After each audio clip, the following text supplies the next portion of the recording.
Mike Draper, I think, is the essence of service. He's the essence of knowing when somebody needs help.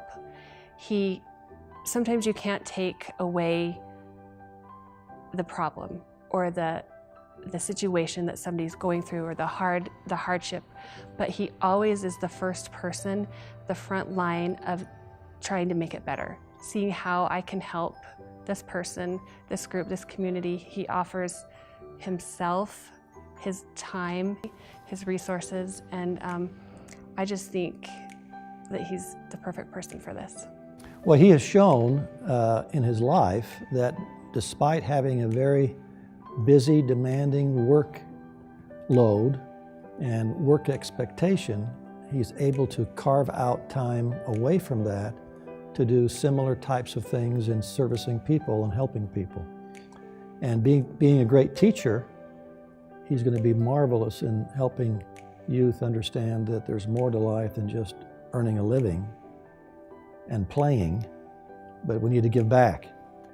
And just by the fact that he can tell them that he can do it, they can do it. One of the biggest things that comes to my mind when I think of my dad is just how selfless he is.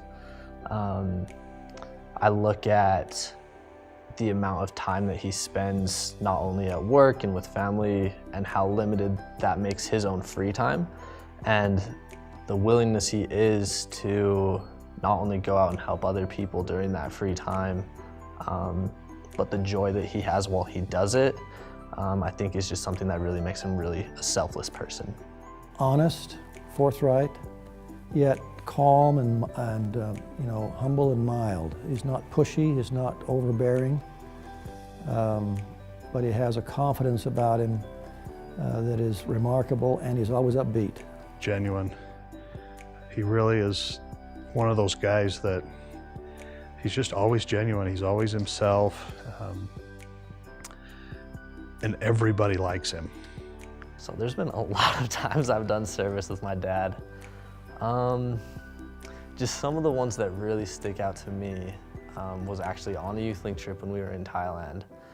There was a time where before my dad went to med school, he actually owned a concrete business with one of his friends. And so when we were in Thailand on my first trip with him, he noticed that there was, I guess, kind of a dishwashing area that the water pooled by the dishwashing area, which made it very unsanitary. So him and his pre-med school self got kind of a little bit giddy almost, and was super excited to make this a sanitary place and be able to slope it down.